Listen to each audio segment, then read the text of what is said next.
जय हिंद साथियों, welcome to Neeraj Yadav maths. ये वीडियो उन साथियों के लिए है जो सक्षमता 2.0 में बैठने वाले हैं। जैसा कि पता है आप लोगों की सक्षमता दूसरे चरण की जो एग्जाम का डेट है वो घोषित हो चुका है। 26, 27 और 28 जून को होने वाला है।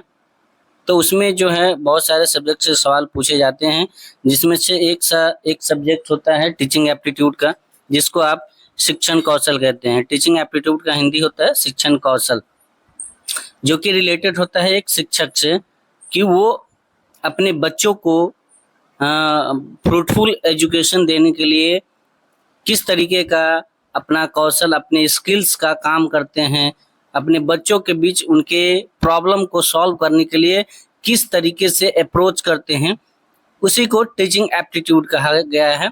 और टीचिंग एप्टीट्यूड का जो है 10 से 12 सवाल हर शिफ्ट में देखने को मिला था पिछले सक्षमता चरण 1 में। चूंकि मैंने सक्षमता 1.0 को दिया था और ये जो है जितने भी अभी सवाल मैं कराने जा रहा हूँ ये सारे सक्षमता 1.0 का सवाल है। 10-12 सवाल जो आपको देखने को मिलेगा, ये आप चाहे तो अपने जो भी कलीग, जो भी अपने शिक्षक साथी जिन्होंने 29 फरवरी 2024 का शिफ्ट 1 का एग्जाम दिया होगा, उनके आप क्वेश्चन पेपर से जाके मिला लीजिएगा। और मैं आपको ये भी बता दूं कि जो सक्षमता परीक्षा में है, क्वेश्चन का जो रिपीटेशन है बहुत ज्यादा होता है। आप खुद सोचिए, 150 सवालों का एक शिफ्ट है और एक दिन में 3-3 शिफ्ट लिया जाता है। और ये एग्जाम ऑलमोस्ट पिछले बार 9 दिन तक चला था।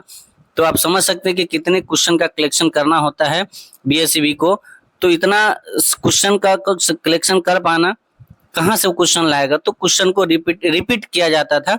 जो पहले शिफ्ट में था वही सेकेंड शिफ्ट में भी बहुत सारे सवाल को देखा गया। और बहुत सारे सवाल तो ऐसा था कि जो आज के एग्जाम में था वो कल के एग्जाम में भी देखने को मिला। ठीक है, तो मैं और इसीलिए मैं आपको सक्षमता 1.0 में जितने भी टीचिंग एप्टीट्यूड का सवाल हुआ है, ये तो मैं अपने शिफ्ट का करवा रहा हूँ। अगर आप कहेंगे वीडियो पे अच्छा लाइक आएगा और अगर वीडियो आपको अच्छा लगेगा तो आप कमेंट करेंगे तो इस सीरीज को हम आपके एग्जाम तक करवा देंगे। साथ ही साथ अगर आपको किसी और भी सब्जेक्ट की वीडियो चाहिए प्रीवियस ईयर क्वेश्चन का जो पहले हो चुका है, तो आप नीचे कमेंट बॉक्स में कमेंट कर सकते हैं। क्योंकि किसी भी एग्जामिनेशन को आपको क्रैक करने के लिए, किसी भी एग्जामिनेशन को पास करने के लिए आपको उसके जो पिछले वर्षों में पूछे गए सवाल है उनको देखना बहुत ही इम्पोर्टेंट हो जाता है। वहां से आप इस चीज को इजीली जो है एक आपको पाथ मिल जाता है, एक रास्ता मिल जाता है कि हमें सवाल किस तरीके का करना चाहिए। ठीक है, तो बिना किसी देरी के शुरू करते इस वीडियो को और आपको बताते हैं, आपको दिखाते हैं कि जो टीचिंग एप्टीट्यूड का सवाल है वो किस तरीके का आता है। टीचिंग एप्टीट्यूड कुछ बहुत बड़ा हुआ नहीं है। हाँ, टीचिंग एप्टीट्यूड में जो जिसको पैडागोजी कहा जाता है, ये सीटेट के बच्चों के लिए होता है, जिसमें बहुत सारे थ्योरम, अलग अलग वैज्ञानिक के बारे में पूछा जाता है।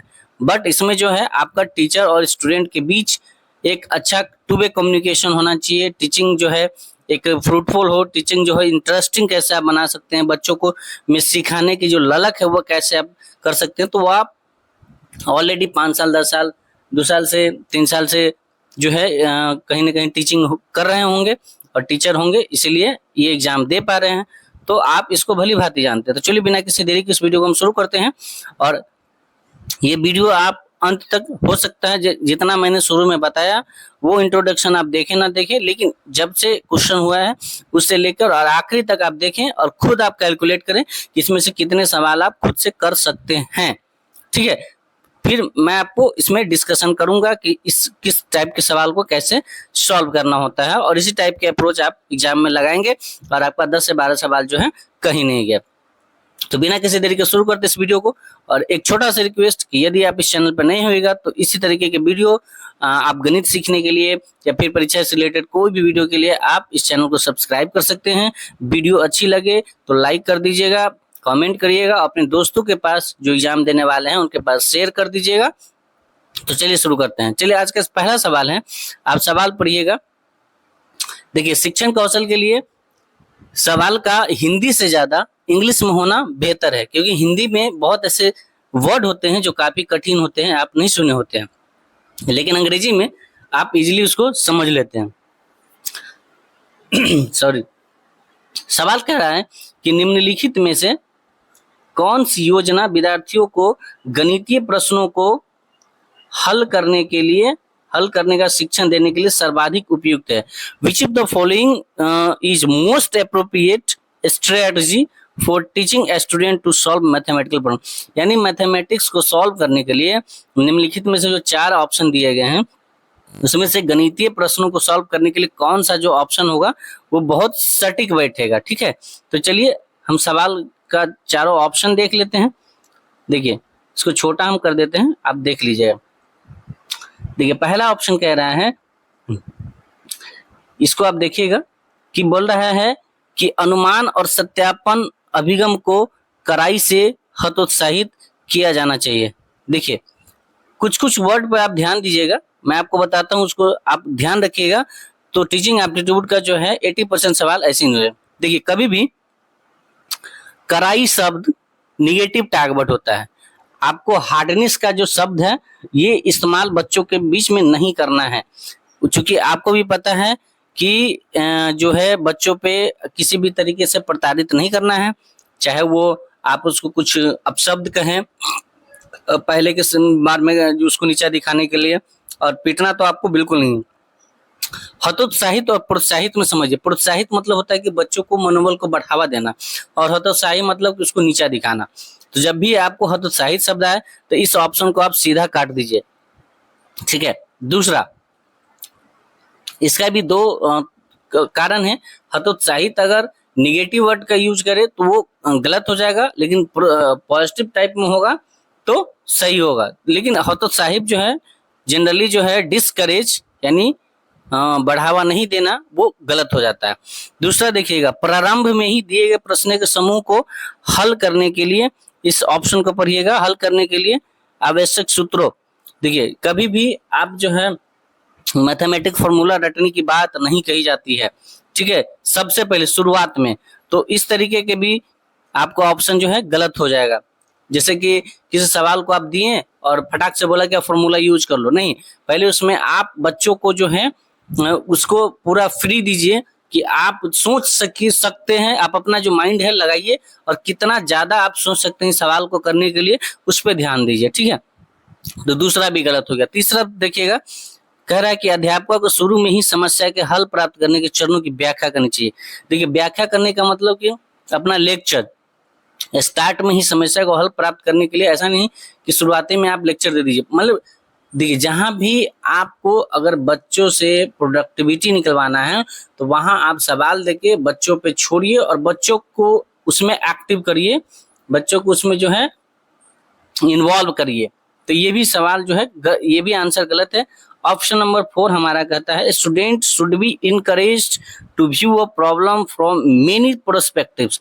इसका ये क्या कह रहे हैं कि आप स्टूडेंट को मतलब उत्साहित करिए, प्रोत्साहन दीजिए कि बच्चा जो है बहुत जगह बहुत तरीके से उस क्वेश्चन का प्रश्न का आंसर जो है ढूंढ सके। देखिए, लिखा है विद्यार्थियों को प्रोत्साहित किया जाना चाहिए कि वे प्रश्न का बहुत से दृष्टिकोण से अवलोकन करे, है ना, प्रॉब्लम को देखे, है ना, मेनी प्रोस्पेक्टिव, अलग अलग प्रोस्पेक्टिव में उसको सोचना स्टार्ट करे। तो सबसे आपका जो है पॉजिटिव क्या दिख रहा है, ऑप्शन नंबर 4। तो इसलिए इसका आंसर जो हो जाएगा 4, इसका सही आंसर हो जाएगा। आई होप कि आपको देखे हुएगा इसमें 3 ऑप्शन, तो आप खुद विचार करिएगा तो आपको समझ में आ जाएगा। एज अ टीचर आपको समझ में आ जाएगा कि बच्चों के लिए टीचिंग एप्टीट्यूड का सबसे बड़ा एक ये है कि आप बच्चे को जो है ना मौका बहुत देते हैं। जहां भी जिस भी ऑप्शन में किसी भी ये रिमीडियल टीचिंग का जो है उपचारात्मक शिक्षण का जो है ये जो है ऑप्शन है बहुत बेहतरीन कि आप बच्चों को ज्यादा से ज्यादा मौका दीजिए, सहभागिता बच्चों का ज्यादा होना चाहिए। ठीक है, दूसरा सवाल देखिए कि गणित में नैदानिक परीक्षा का उद्देश्य क्या है। नैदानिक यानी डायग्नोस्टिक टेस्ट, निदानात्मक टेस्ट इसको बोलते हैं। इसका ऑप्शन पढ़िए क्या कर रहा है कि बच्चों की समझ में अंतर जानना, माता पिता को प्रतिक्रिया देना। टेस्ट में माता पिता का प्रतिक्रिया से कोई मतलब नहीं है। प्रगति रिपोर्ट को भरना सिर्फ मकसद नहीं होता है कि आप टेस्ट लिए और प्रगति रिपोर्ट भरिए, नहीं। अंतिम अवधि की परीक्षा के लिए प्रश्न पत्र की योजना, ये नहीं। देखिए, पहला सवाल पढ़िए, इसका अंग्रेजी पढ़िए, to know the gaps in children's understanding. इससे आपको क्लियर नहीं समझ में आ रहा होगा, बच्चों की समझ में अंतर। अंडरस्टैंड यानी बच्चा जो है सवाल को कितना अच्छा समझ पा रहा है, या जैसे कि बहुत सारा सवाल होता है कि बच्चों को कई बार गुना करने को दे दिया जाता है, वो भाग कर देता है, तो उसके बीच में जो है बच्चे का जो गैप पड़ रहा है अंडरस्टैंडिंग का, समझ का, वो सबसे ज्यादा जो है जरूरी हो जाता है। टेस्ट से हम यही पता करते हैं, जब टेस्ट देते हैं और बच्चे का जब नंबर कम बेस आता है तो उसका जो गहन हम ये करते हैं जांच, इससे यही पता चलता है कि बच्चों में गैप कहाँ है, बच्चों में समझने के मतलब समझने में कहाँ गैप आ रहा है। तो उसका जो राइट आंसर हो जाएगा ऑप्शन नंबर ए जो है सुटेबल आंसर हो जाएगा। ठीक है, उसी तरीके से अगला सवाल देखिए। ये सवाल, परिवार एक इकाई है जिसमें माता पिता और उनके 2 बच्चे शामिल हो, ये कथन सही है कि नहीं। ये आप कह सकते हैं टीचिंग एप्टीट्यूड का भी सवाल है, या आप इसको ये भी कह सकते हैं कि ये पर्यावरण का भी सवाल है। तो इसमें देखिए बोला कि परिवार एक इकाई जिसमें माता पिता और उनके 2 बच्चे शामिल होते हैं, यह कथन है। देखिए परिवार जो है सिर्फ माता पिता और उनके 2 बच्चे से नहीं होता, और परिवार एक इकाई है। परिवार एक ही प्रकार के नहीं होते, प्रकार कई प्रकार के होते हैं। देखिए यहाँ लिखा है कि गलत है, क्योंकि कथन में यह निर्दिष्ट होना चाहिए कि बच्चे जैविक है। इसका कोई मतलब नहीं है, गलत है, क्योंकि परिवार कई प्रकार के होते हैं और कोई भी परिवार को केवल एक ही प्रकार के रूप में वर्गीकृत नहीं कर सकता है। This is the right answer. ठीक है, इस तरीके से इसका और भी ऑप्शन है, आप पढ़ लीजिएगा जो सुटेबल आंसर। समाज की मूल इकाई क्या है, ऑप्शन पढ़िए, what is the basic unit of society. Society के लिए जो सबसे मूल इकाई हो क्या है, वो है हमारा फैमिली। फैमिली होगा तभी समाज बनेगा, तो ये भी आप जान जाइएगा। अगला सवाल कर रहे हैं, what should be connected with family education so as to enhance the result. पारिवारिक शिक्षा के साथ क्या जोड़ा जाना चाहिए ताकि परिणाम बेहतर हो सकते। देखिए पारिवारिक तरफ से जो शिक्षा मिलता है वो तो ठीक ही है, उसमें अभी के दौर में 2024 अभी के दौर में जो ये दौर चल रहा है, उसमें जो है टेक्निकल जो जानकारी है, आप देख रहे हैं कि हमारे जो बहुत सारे पुराने शिक्षक हैं, कई वर्षों से जॉब दे रहे हैं, कई अपने अंतिम पड़ाव पे हैं अपने सेवा के। अब जाके देखिएगा कि बहुत सारे टेक्निकल जो चीजें हैं, अब सारा चीज मोबाइल से हो रहा है, तो इसमें इंफॉर्मेशन टेक्नोलॉजी ने आईटी का नॉलेज जो है होना बहुत जरूरी है। पॉलिटिकल पावर इसका बच्चे का कोई मतलब नहीं है, ह्यूमन रिसोर्सेज तो बच्चा पढ़ ही लेता है आगे, और ये जो है आपका इंफॉर्मेशन टेक्नोलॉजी का होना बहुत जरूरी है। तो this is the right answer. Option आगे चलिए, कह रहा है कि किस स्थिति में बच्चे का सर्वोत्तम मानसिक विकास होगा।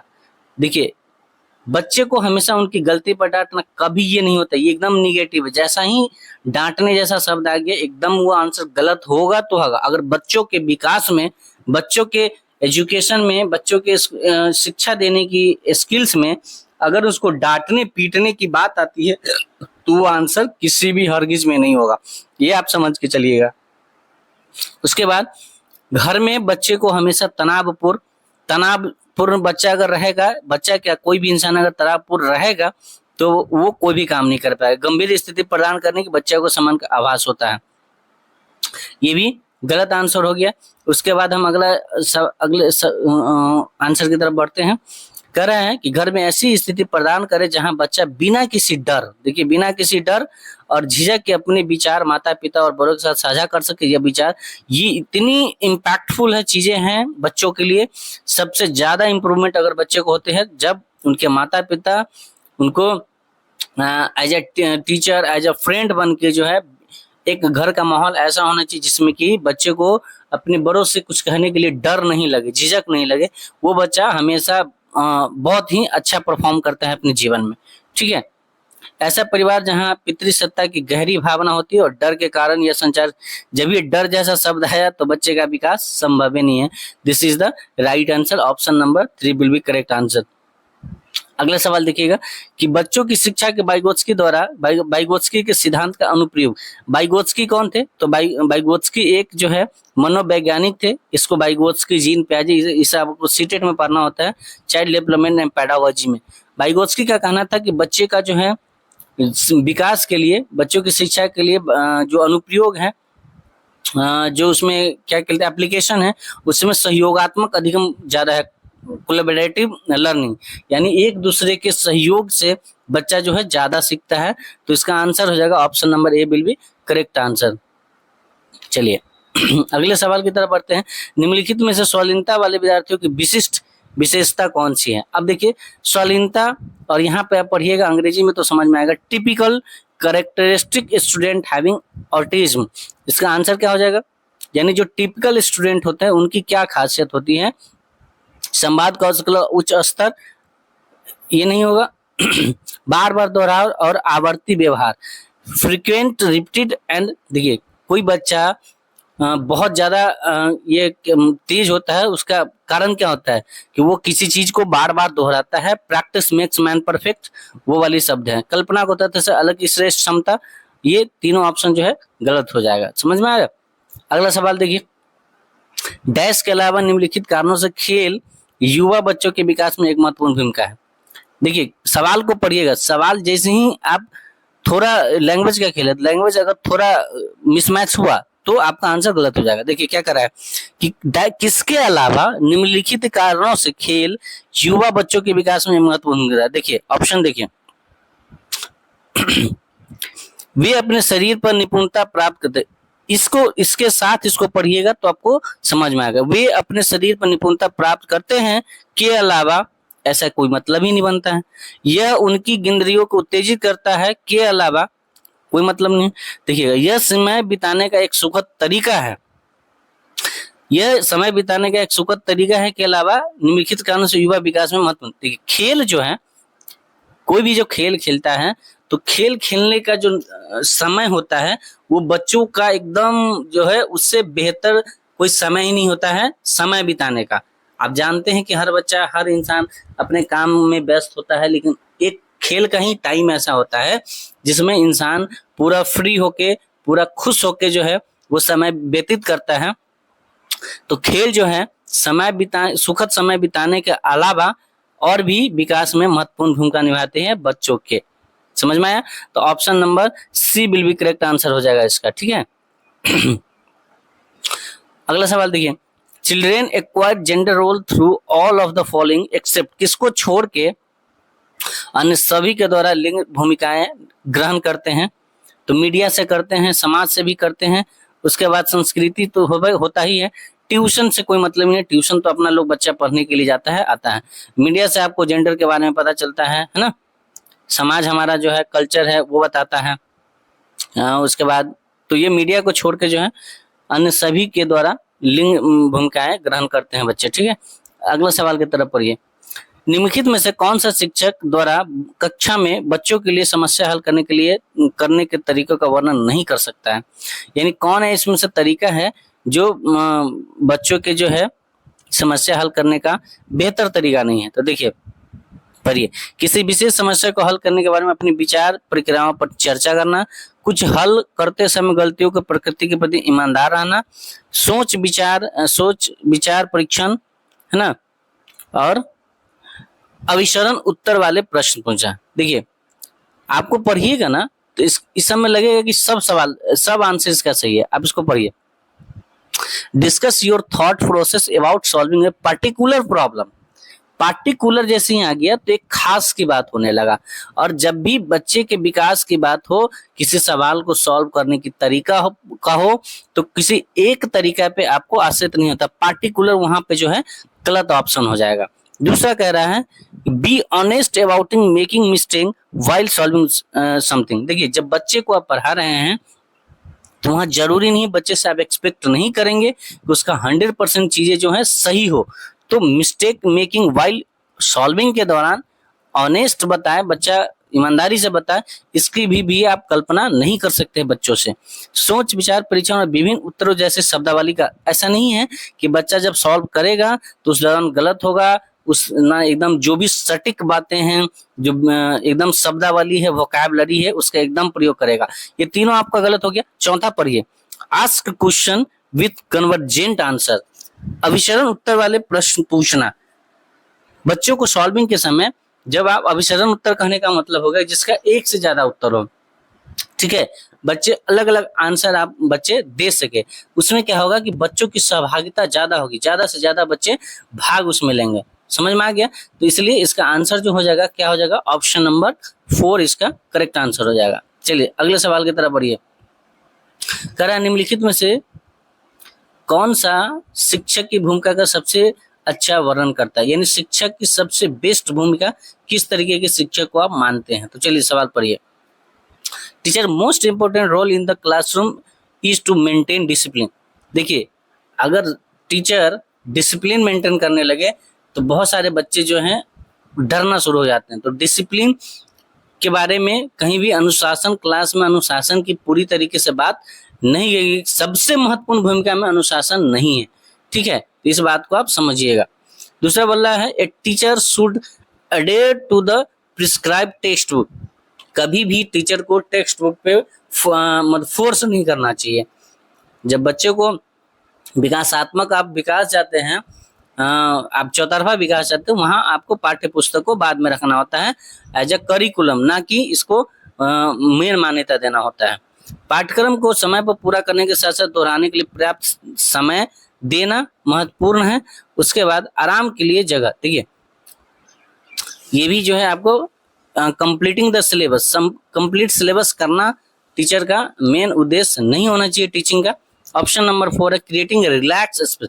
देखिए आराम के लिए जगह बनाना जहां बच्चे संवाद, देखिए आराम के लिए जगह बनाने का ये मतलब नहीं हुआ कि सोने के लिए जगह बनाना, नहीं, एक ऐसा जगह जहां पर बच्चे रिलैक्स मतलब महसूस करें और एक दूसरे से वो पूछताछ संवाद का लेन देन कर सकते हैं, उस माध्यम से बच्चा ज्यादा सीखते हैं। आराम के लिए जगह बनाना, creating a relax space where children learn through dialogues and in, आराम के लिए जहां संवाद और पूछताछ के माध्यम से बच्चे सीखते हैं। This is the appropriate answer, option. चलिए अगला सवाल।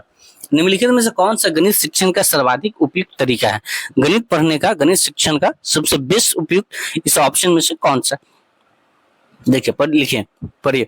Find the gaps in learning and address them only. Only शब्द आ गया वहां पे, ये ऑप्शन पूरी तरीके से गलत हो जाएगा। सिर्फ एक ही तरीका नहीं होना चाहिए कि बच्चे को आप गैप्स को समझिए और उसको एड्रेस करिए और उसके लर्निंग को करिए, ठीक है, ऐसा नहीं होना चाहिए। अल्प प्रदर्शन करने वाले बच्चे की पहचान कर उन्हें कक्षा की अग्रिम पंक्ति में बैठाना, ठीक है, ये भी ऑप्शन जो है, आगे पढ़िए। हाँ, ये भी आपको ऑप्शन, ये वाला जो आंसर है आपको लगेगा कि भैया अल्प पहचान कर दो और अलग पंक्ति में। अलग पंक्ति ऐसा नहीं कहा गया है, आपको जो है सभी बच्चों को एक साथ बैठाकर अलग अलग पहचान करने के लिए अलग अग्रिम पंक्ति में बैठाना वो अच्छी एजुकेशन का नहीं है सिस्टम, ठीक है।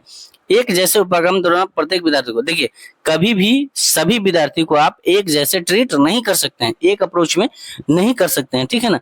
सभी बच्चों की जो है कैपेबल अलग अलग होती है, मानसिक उसको जो कैचअप करने की तरीका अलग होता है, समझने का तरीका आता है, तो सबको आप एक तरीके से ट्रीट नहीं कर सकते हैं, है ना। एक उपागम, teach every student with the same approach, same approach के साथ हर बच्चे को आप नहीं पढ़ा सकते हैं। सबसे बेस्ट जो ऑप्शन है ऑप्शन नंबर 4 कि motivate the learner to develop their existing capability. आप बच्चे को प्रोत्साहित कीजिए, मोटिवेट करिए कि वो अपने अंदर के जो छुपे हुए कैपेबिलिटी है, उसकी क्षमता है, विद्यमान क्षमता को विकसित करने के लिए प्रोत्साहित करिए, है ना। उसके अंदर जो क्षमता है उसको बाहर निकलने के लिए उसको आप मोटिवेट करिए। This is the very appropriate answer, इसलिए जी इसका आंसर हो जाएगा 4, करेक्ट आंसर हो जाएगा।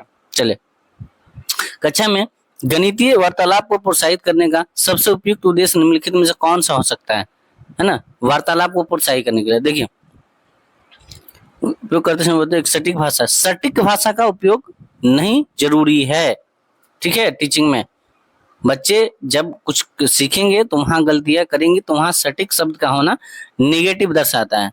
गणित से डरने वाले बच्चों को कक्षा में आपस में बात करने में सक्षम होना चाहिए, ऐसा नहीं है, सक्षम होना चाहिए ऐसा कोई मतलब नहीं है, ठीक है। Children who have fear about mathematics should be able to interact in the class, नहीं। उसके बाद अगला ऑप्शन है to organise debate in the class regarding topic of mathematics, children should be able to react theorem and formula in mathematics, नहीं। This is the right answer option number 3 कि to organise debate. Debate एक सबसे बेहतर तरीका होता है बच्चों का, जिसमें बच्चा एक दूसरे से संवाद कर सकता है, पूछताछ कर सकता है। गणित के विषय में बारे में बहस आयोजित करना, जहाँ पे बच्चे एक दूसरे से पूछ सकते हैं। तो ऑप्शन नंबर सी जो है वो सबसे बेस्ट तरीका होगा गणित सीखने का। ठीक है, वह प्रणाली जरूरत संबंध आत्मीयता पर निर्भर करता है, उसको क्या बोलते हैं आप? रिश्तेदारी। ब्लड रिलेशनशिप को क्या बोलेंगे? रिश्तेदारी। तो देखिए यही आपका जो है इसी तरीके का सवाल जो है आपको टीचिंग एप्टीट्यूड में पूछा जाता है। तो आई होप कि आपको वीडियो समझ में आया होगा, और वीडियो से आपको कितना लगा होगा डिफिकल्ट, आप ये खुद नीचे कमेंट बॉक्स में कमेंट करिएगा कि टीचिंग एप्टीट्यूड कितना आपके लिए आसान है और हार्ड है, और आपने जब इसको किया तो कितना सही किया आपने। 10 या 12 सवाल तो उसमें आप कितना खुद से आंसर इसको कर पाए। और वीडियो से अगर थोड़ा भी सीख मिला होगा, वीडियो से थोड़ा भी आपको अच्छा लगा होगा, तो आप वीडियो को लाइक करके अपने दोस्तों को शेयर करिएगा, चैनल को सब्सक्राइब नहीं भूलिएगा। और यदि इससे रिलेटेड और भी वीडियो चाहिए, और भी शिफ्ट के आपको टीचिंग एप्टीट्यूड के सवाल चाहिए, तो आप नीचे कमेंट में कमेंट कर सकते हैं। साथ ही अगर गणित के पूछे गए सवाल को अगर आपको देखना है तो आप नीचे कमेंट बॉक्स में कमेंट कर सकते हैं, फिर हम नेक्स्ट वीडियो में उसको लाएंगे। तब तक के लिए आप स्वस्थ रहिए, मस्त रहिए और अपने काम में व्यस्त रहिए। Thank you so much. जय हिंद। और नीरज यादव मैथ्स चैनल को आप सब्सक्राइब कर लीजिएगा। Thank you.